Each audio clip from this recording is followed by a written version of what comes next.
E a nossa igreja em Taboazeiro também está comemorando esse mês aniversário, mas lá nós estamos celebrando 25 anos de organização.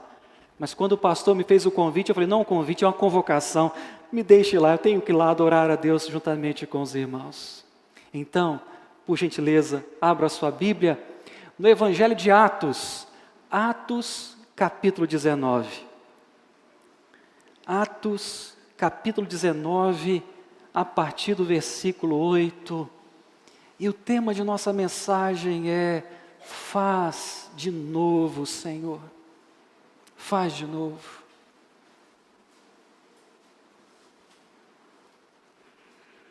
Atos capítulo 19, a partir do versículo 8. Eu não sei você, mas em momentos assim de aniversário da igreja, um filme passa pela minha cabeça. Quantas coisas boas Deus já realizou ali em Taboazeiro. E eu tenho certeza quantas coisas boas Deus já realizou aqui na Igreja Presbiteriana da Glória. Deus é maravilhoso. Mas eu também sei que esta igreja, que o conselho, que a liderança ainda nutre, possui muitos sonhos. Eu não sei você, querido, mas o meu desejo, a minha oração, desde quando eu recebi o convite para pregar e adorar a Deus juntamente com vocês, a minha oração foi para Deus, realiza um despertamento espiritual no bairro da Glória. Senhor, faz algo novo na Igreja Presbiteriana da Glória. Meu Deus, que aquela igreja seja usada pelo Senhor para impactar, não apenas o bairro, mas a cidade de Vila Velha, para a glória do Senhor. Deus, meus irmãos, ó Deus, a alegria e a graça de realizar nessa igreja 3, 4 cultos, se necessário, para a glória dEle. Deus pode fazer isso, irmãos? É claro que pode. Eu sei que Deus já operou de maneira extraordinária na história dessa igreja no passado. E eu sei que Deus pode fazer grandes coisas usando a sua vida para a glória dEle. Atos capítulo 19 nos conta a história de uma igreja que foi fundada, na verdade, por um casal que iniciou o trabalho. Áquila e Priscila, depois por um jovem chamado Apolo, e depois se juntou a eles o apóstolo Paulo, e Deus graciosamente fez algo maravilhoso na cidade de Éfeso. E enquanto você ouvia a leitura desse texto, eu queria que você fizesse essa oração: Senhor, faz de novo, Senhor, faz de novo, Senhor, faz de novo em nossa igreja. Assim nos diz a palavra do Senhor, mesmo assentados, Atos capítulo 19, versículo 8. Durante 3 meses, Paulo frequentou a sinagoga, onde falava ousadamente, dissertando e persuadindo com respeito ao reino de Deus. Visto que alguns deles se mostravam empedernidos e descrentes, falando mal do caminho diante da multidão, Paulo, apartando-se deles, separou os discípulos, passando a discorrer diariamente na escola de Tirano. Durou isto por espaço de 2 anos, dando ensejo a que todos os habitantes da Ásia ouvissem a palavra do Senhor, tanto judeus como gregos, e Deus, pelas mãos de Paulo, fazia milagres extraordinários, a ponto de levarem aos enfermos lenços e aventais do seu uso pessoal, diante dos quais as enfermidades fugiam das suas vítimas e os espíritos malignos se retiravam. E alguns judeus exorcistas ambulantes tentaram invocar o nome do Senhor Jesus sobre possessos de espíritos malignos, dizendo: esconjuro-vos por Jesus, a quem Paulo prega. Os que faziam isto eram 7 filhos de um judeu chamado Seva ou Sevá, o sumo sacerdote.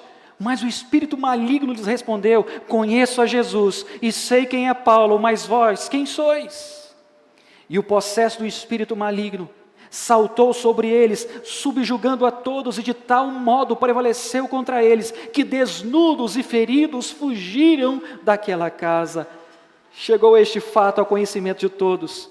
Assim, judeus como gregos, habitantes de Éfeso, veio o temor sobre todos eles, e o nome do Senhor Jesus era engrandecido, aleluia. E muitos os que creram vieram confessando e denunciando publicamente as suas próprias obras. Também muitos os que haviam praticado artes mágicas, reunindo seus livros, os queimaram diante de todos. Calculados os seus preços, achou-se que montavam a 50.000 denários. Assim, a palavra do Senhor crescia e prevalecia poderosamente. Aleluia, faz de novo, Senhor, faz de novo. Da última vez que eu estive aqui, pregando a palavra de Deus, eu compartilhei com vocês o texto de Atos capítulo 13, e a história de uma igreja que nós devemos imitar. A igreja de Antioquia, que enviou missionários para várias partes do mundo, entre eles o apóstolo Paulo. Mas quando a gente começa a olhar para a vida do apóstolo Paulo, o que a gente percebe é que Paulo era o tipo de homem, homem de Deus, que não desistia com facilidade dos obstáculos.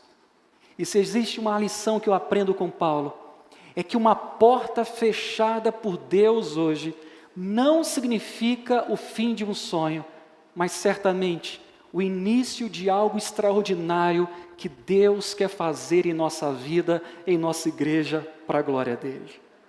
Me deixe repetir, uma porta fechada hoje não significa o fim de um sonho, mas o início de algo que Deus certamente quer fazer de extraordinário na sua vida, na vida desta igreja, para a glória dele.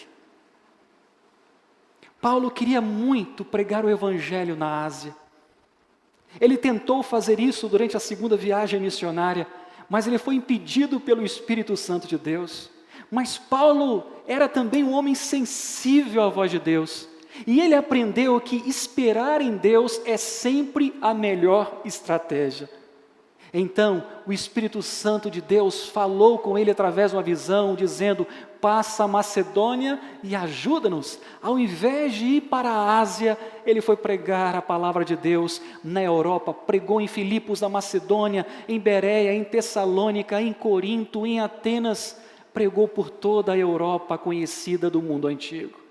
Mas agora, se eu e você estivéssemos no cinema assistindo ao filme sobre a vida do apóstolo Paulo, apareceria a seguinte frase nesse momento: 3 anos depois, na terceira viagem missionária, Paulo tem a oportunidade de pregar o evangelho, as boas novas de salvação na Ásia, mas na maior cidade da Ásia, a cidade de Éfeso, com quase 300.000 habitantes. O que Paulo não tinha ideia é que Deus estava prestes a realizar algo maravilhoso através da vida dele para a glória do Senhor.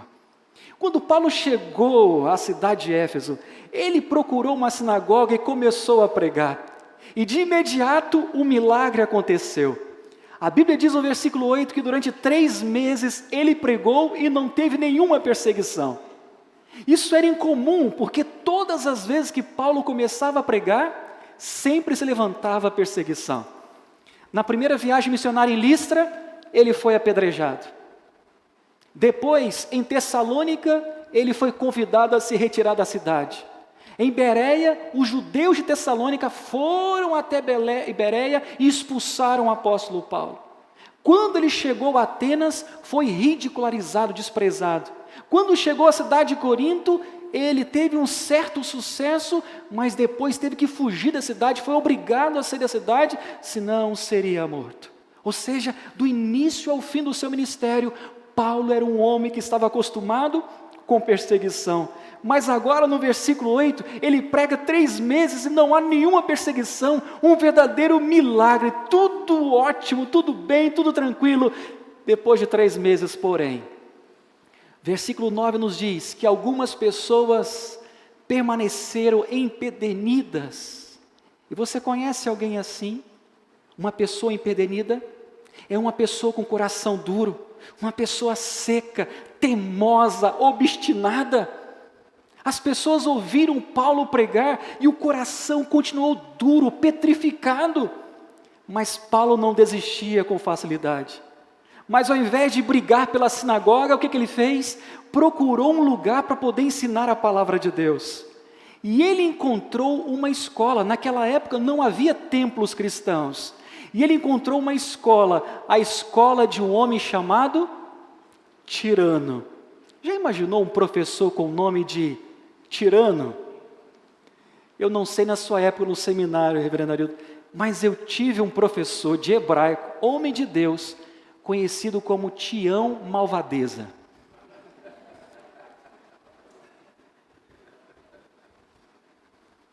Ele detestava que um aluno chegasse atrasado.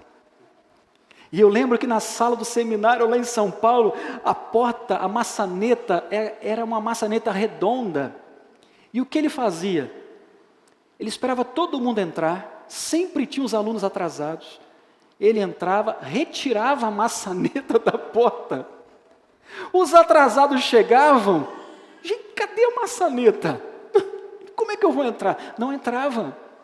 Mas um homem de Deus, eu aprendi muito com ele, aprendi a amar a palavra de Deus, sobretudo o Antigo Testamento, um homem de Deus, mas eu nunca mais esqueci, Tião Malvadeza.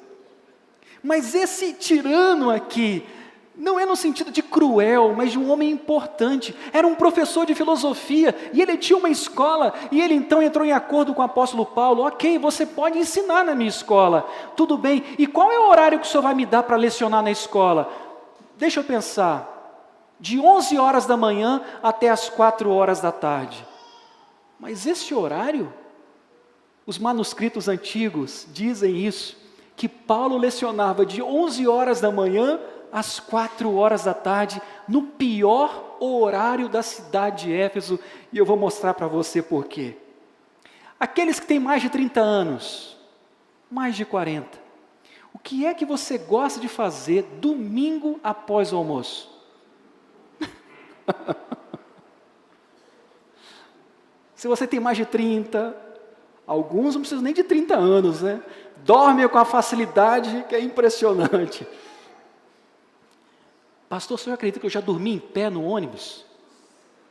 De tão cansado, segurando-me, meu Deus. Por que é que eu estou compartilhando isso com você? Na época, a cidade de Éfeso, depois de 11 horas da manhã até as 3 horas da tarde, ninguém fazia nada. As pessoas tiravam tempo para dormir, para cochilar, para descansar. Olha o que Tirano fez, você pode lecionar aqui, mas você vai lecionar de 11 horas da manhã até as 3 horas da tarde. Quando eu olho para esse texto, eu lembro que aconteceu lá em casa esses dias. Minha filha tem 10 anos, eu falei assim, Júlia, papai está tão cansado, agora depois do almoço, papai vai descansar um pouquinho. Tudo bem, minha filha? Tudo bem, pai. Descanse em paz. Tá doida, menina? Eu, hein? Descansar em paz agora não. Descanse em paz. Mas quando eu olho para esse texto, as pessoas estão deixando de lado o privilégio de descansar depois do almoço para fazer o quê, gente? Estudar a palavra de Deus com o apóstolo Paulo. Notem, 3 ou 4 horas por dia, a semana inteira lecionando na escola de Tirano. Versículo 10 diz que ele fez isso durante 2 anos, e as pessoas estavam lá sedentas pela palavra de Deus. E o que nós mais precisamos hoje são de homens e mulheres sedentos pela palavra de Deus. Se desejamos ver o Senhor realizando grandes coisas na Igreja Presbiteriana da Glória, em Taboazeiro, nós precisamos de homens e mulheres dedicados à palavra de Deus, sedentos pela palavra de Deus. Algumas pessoas dizem, mas pastor, eu não tenho tempo, minha agenda é complicada. Se você não tem tempo para a palavra de Deus, é porque Deus não é prioridade para você.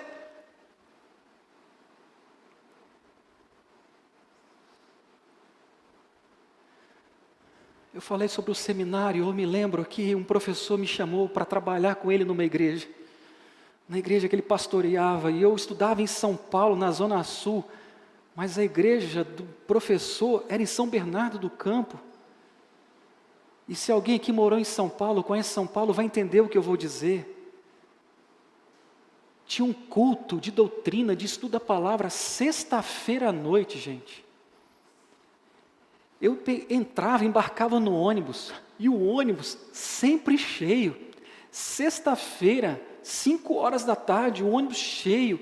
E eu olhava, o ônibus parava, aquele trânsito em São Paulo, e eu olhando as pessoas nas padarias, muitas padarias em São Paulo, lanchonete, restaurante, e eu com o meu coração cheio de pecado e pensando, Senhor, isso não é justo. Eu estou aqui em pé e as pessoas se divertindo, Senhor. E aí eu ia para um terminal de ônibus, pegar um ônibus chamado trólebus, que funciona energia elétrica, e esse ônibus me levava numa outra rodoviária, e lá nessa rodoviária eu tinha que pegar um micro-ônibus, para chegar até a igreja, sexta-feira, às 7:30 da noite. Só que eu preferia não pegar o micro-ônibus, eu preferia caminhar meia hora para chegar até a igreja. E eu lembro que era uma subida, e eu confesso a vocês que eu subia pensando, Senhor, eu vou falar com o professor essa semana. Não dá não, estou muito cansado, está difícil, a semana toda trabalhando, estudando. E quando eu chegava naquela igreja, a igreja estava cheia de bancos vazios. 2 irmãos, 4 irmãos, e eu abria a Bíblia, e eu começava a estudar a Bíblia com eles, e Deus falava comigo. E eu saía de lá, agradecendo a Deus, Senhor, louvado seja o Teu nome, porque o Senhor falou comigo. E na outra semana, eu pegava o mesmo ônibus, e eu dizia, essa é a última vez. E chegava na igreja, e os irmãos diziam, que palavra, Jocalinho? Eu falei, vocês não têm ideia, foi para mim. E Deus falava comigo, aonde eu quero chegar. Eu não sei a situação da igreja aqui na Glória, mas eu sei que em Taboazeiro algumas pessoas só leem a Bíblia no domingo na igreja. Como é que você pode caminhar com Deus? Como é que você quer uma vida espiritual forte se você não se alimenta da palavra de Deus? Eu e você precisamos nos dedicar ao estudo da palavra, alimentar a nossa vida com esse leite genuíno espiritual. Então, para o bem da sua alma, leia a palavra de Deus. Ame este livro sagrado. E quando eu olho para esses irmãos do passado, para a igreja de Éfeso que estava começando, Paulo se dedicou a ensinar, e eles se dedicaram a aprender. E será que foi em vão o resultado, o trabalho? De forma nenhuma. Versículo 10, você vai perceber que Lucas declarou que esse ensino durou 2 anos, e o desejo de Paulo era que todos, judeus e gregos na Ásia, pudessem ouvir a palavra do Senhor. E sabe o que aconteceu? Um dos alunos do apóstolo Paulo foi um homem chamado Epáfras, e ele sai dessa escola e funda uma igreja lá, a igreja dos Colossenses. Quando você vai para o livro de Apocalipse, lá em Apocalipse 2, capítulo 3, você vai encontrar 7 cartas às igrejas de Apocalipse, as 7 cartas dirigidas às igrejas da Ásia Menor, todas elas fundadas pelos alunos do apóstolo Paulo. De fato, esse trabalho não foi em vão. Quando eu e você nos dedicamos à palavra de Deus, quando eu e você nos dedicamos a alimentar a nossa vida com as Sagradas Escrituras, Deus fala conosco e Deus faz coisas extraordinárias em nosso meio.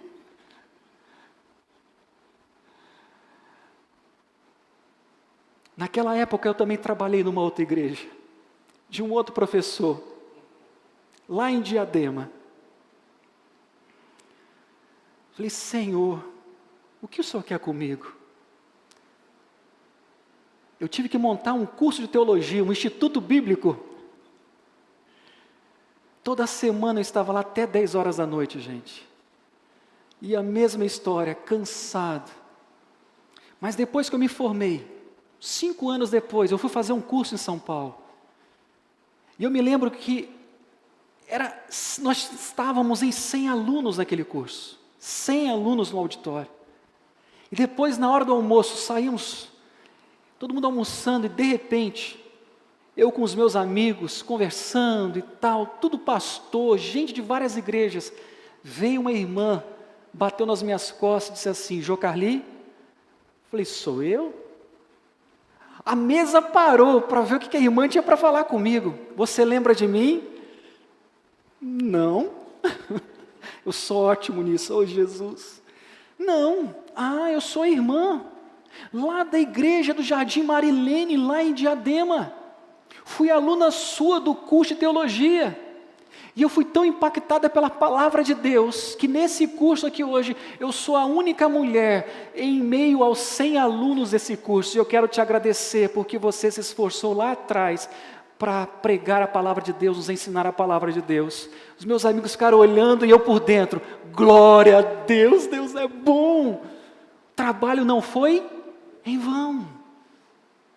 Pai, como é que você quer que seu filho se torne um presbítero, um líder nessa igreja, se você não incentiva a ler a palavra de Deus?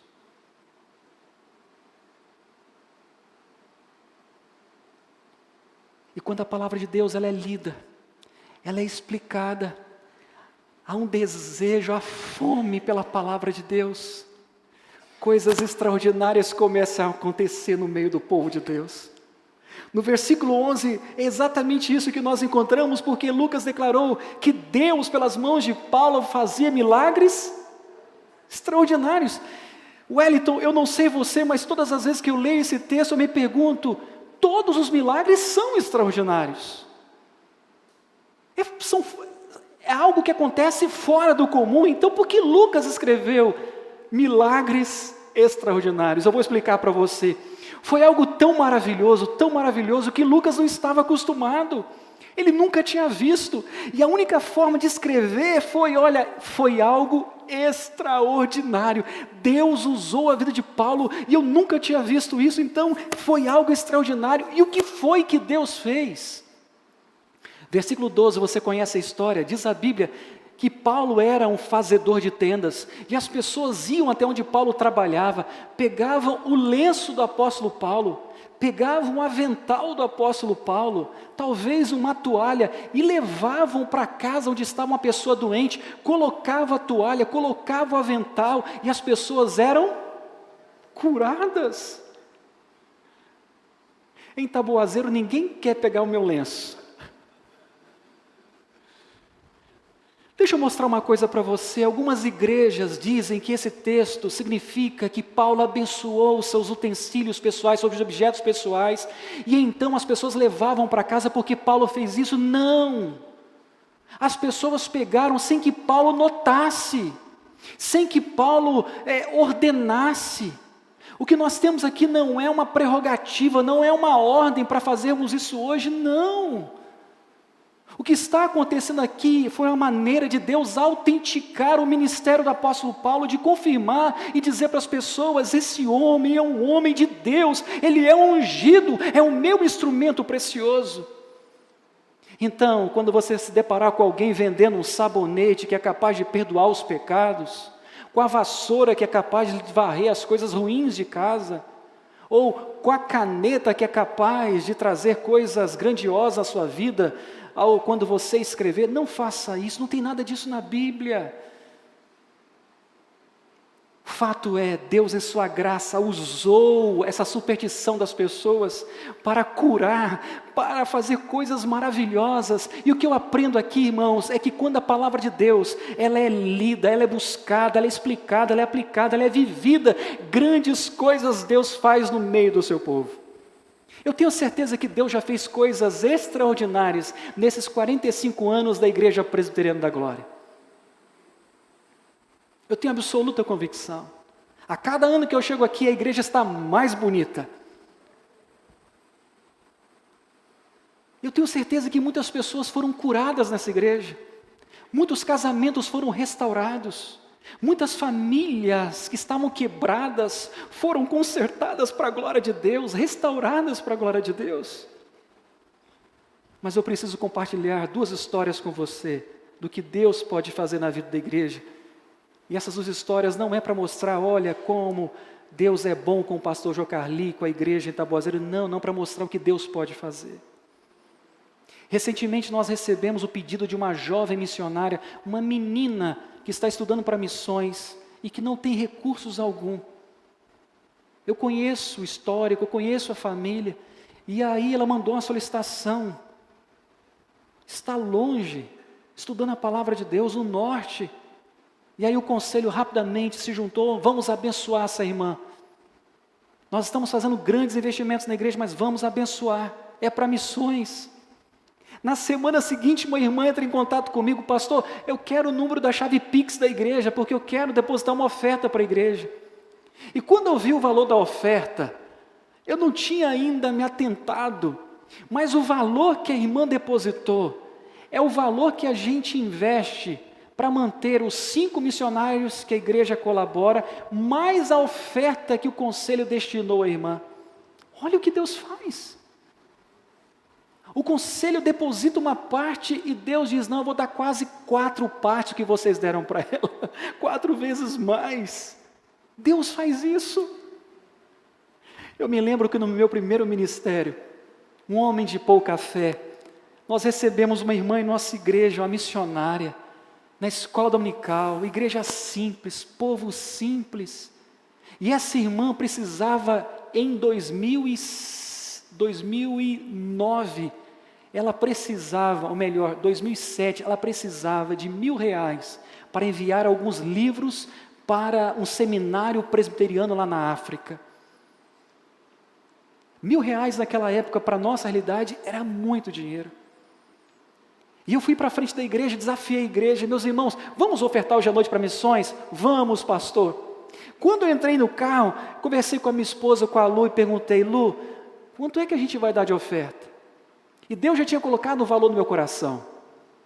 E ela disse, olha, não sei você, mas eu pensei em 300. E eu olhei para ela e falei, olha, esse valor que Deus colocou no meu coração, 300. Mas eu confesso a vocês que no fundo eu também pensei, eu vou dar 300, porque eu não sei se a gente vai alcançar o valor de 1.000. E aí a igreja é simples, a gente vai conseguir, se eu der 300. Fizemos o culto, e eu pedi os diáconos para calcularem a oferta antes que o culto terminasse, para dizer para os irmãos o valor. E aí veio o papelzinho, R$1.300.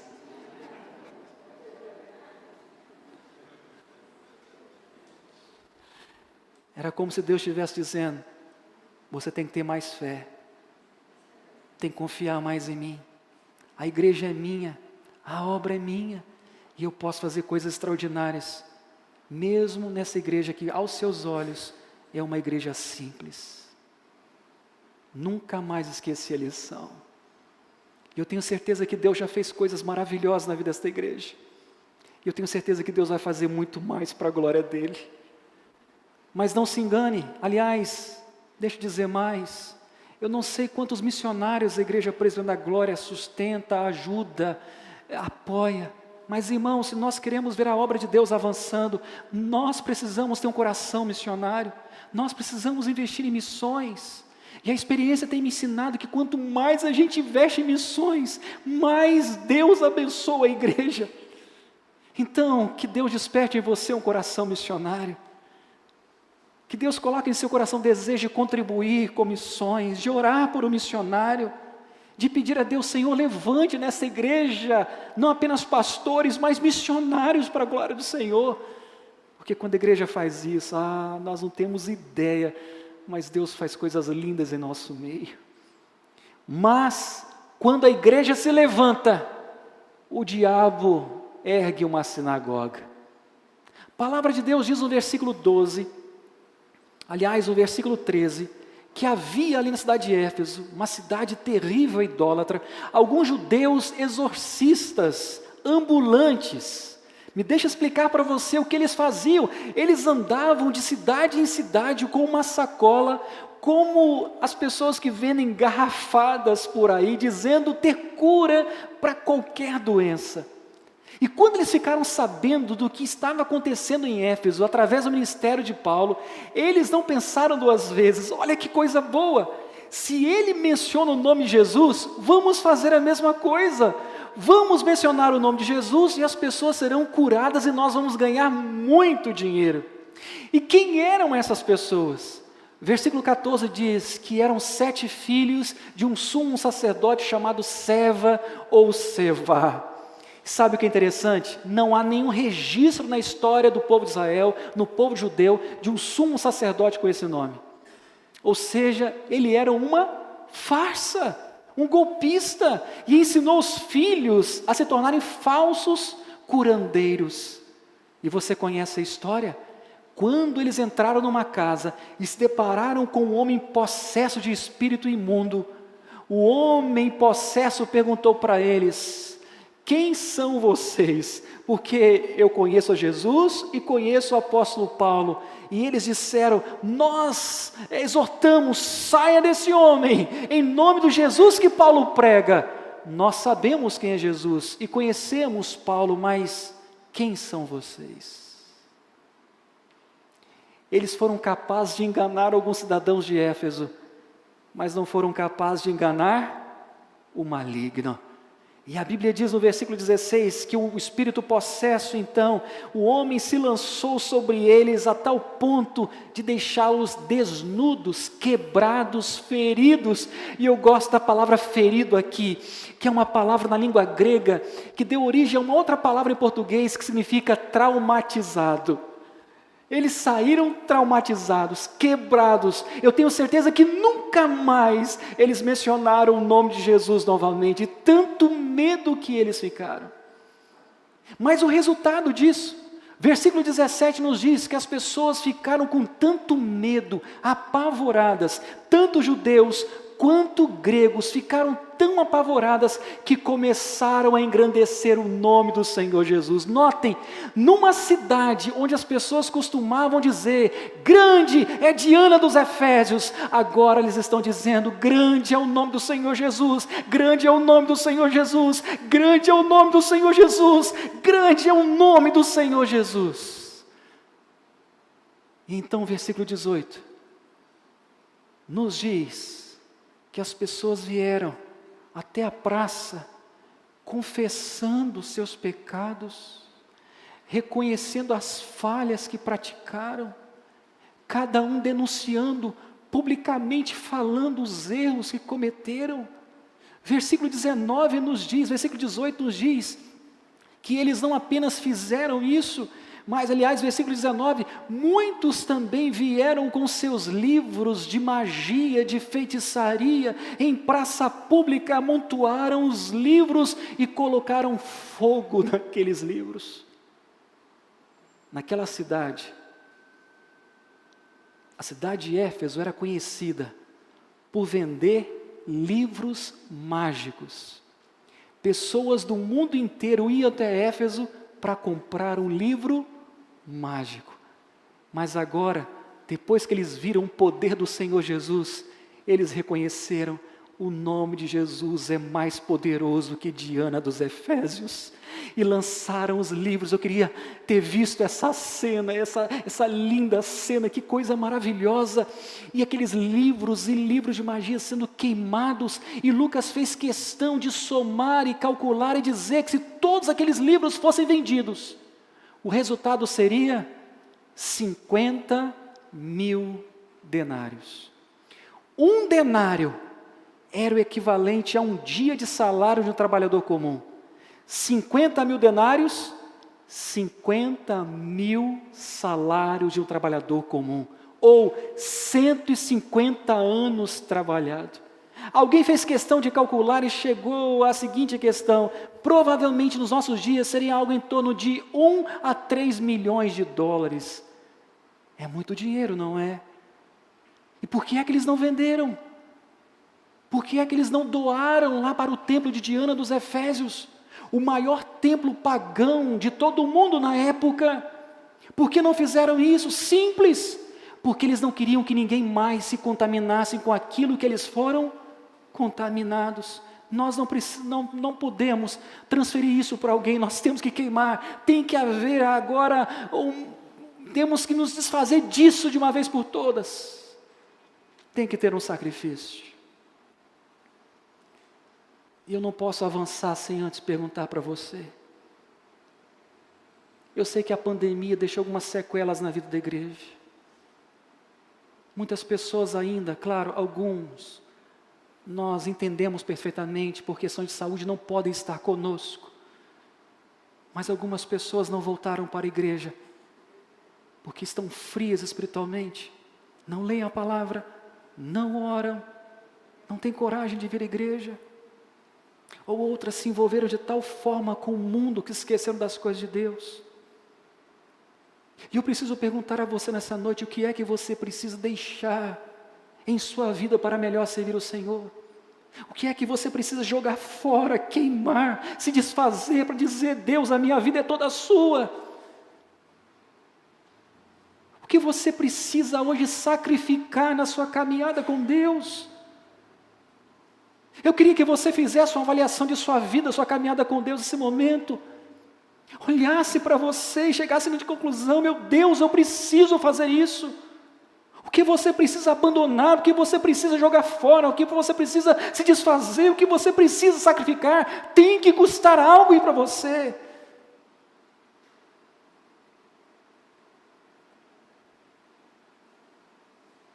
O Senhor Jesus passeia nesta igreja.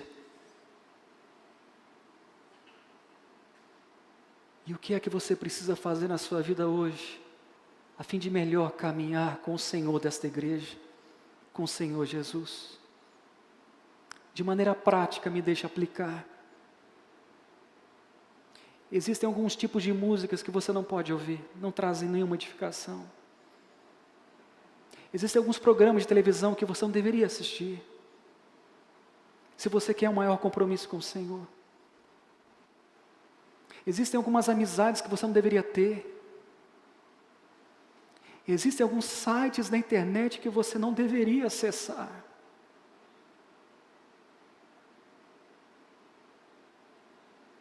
Existem alguns namoros que não deveriam ser levados adiante. Existem algumas propostas de trabalho que você não deveria aceitar. Você foi comprado por algo precioso, pelo sangue do Senhor Jesus, então tem que ter sacrifício, tem que ter mudança, tem que ter decisão, tem que ter abandono das coisas velhas que não fazem mais parte da sua vida nova em Cristo Jesus. Hoje de manhã, lá em Taboazeiro, eu vi uma cena, pastor Hilton, que me marcou profundamente. Tem muito tempo que eu não vejo isso na vida da igreja. Tivemos uma palavra abençoada na igreja. E no final, um grupo de irmãos que estavam cantaram aquela música, o grupo Hagios cantou aquela música, quero voltar ao primeiro amor. Eu me arrependo, Senhor. Eu estava na parte de trás da igreja e há 2 bancos na minha frente. Um irmão que tem frequentado a igreja, ele é crente, tem frequentado a igreja conosco. Há muito tempo eu não vejo essa cena na igreja. Enquanto os irmãos cantavam, esse irmão, sem que ninguém pedisse, se ajoelhou no seu banco. Colocou as mãos sobre o banco e chorou desesperadamente. Meu Deus, quanto tempo nós não vemos isso na igreja?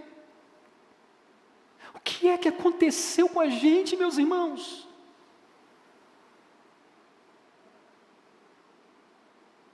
Onde é que está aquele amor que tínhamos pelo Senhor?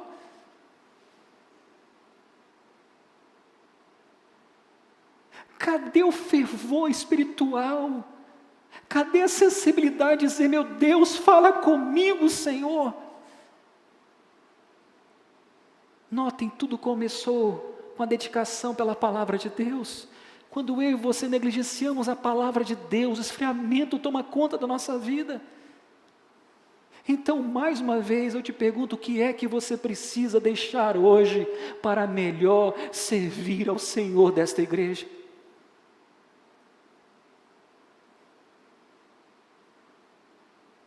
Eu sei, eu já disse isso na igreja, em alguma ocasião que eu estive aqui. Eu oro por um despertamento espiritual e peço a Deus: meu Deus, faz de novo. Mas se nós queremos despertamento espiritual, se nós queremos um avivamento, nós não podemos forçar o avivamento, mas nós podemos dizer para Deus: Deus, meu coração, a minha vida é a lenha, então incendeia essa lenha para a glória do Senhor. Começa aqui, Senhor.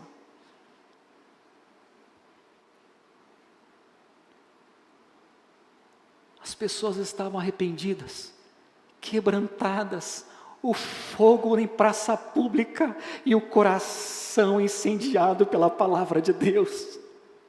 E eu tenho certeza que muitos estavam gritando: o nome do Senhor Jesus é grande, o nome do Senhor Jesus é grande, o nome do Senhor Jesus é grande. E Lucas termina dizendo que a palavra de Deus crescia e prevalecia poderosamente na cidade de Vila Velha para a glória de Deus.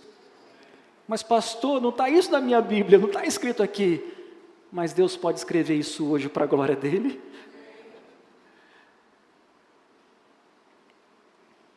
Paulo estava no lugar certo, no momento certo, no tempo que Deus preparou. E quando ele pregou, Deus deu a graça de ter uma grande colheita, para que o Evangelho se expandisse, não apenas ali em Éfeso, mas por toda a Ásia Menor, e todos ouviram falar do Senhor Jesus. Eu não sei você, mas quando eu leio um texto desse,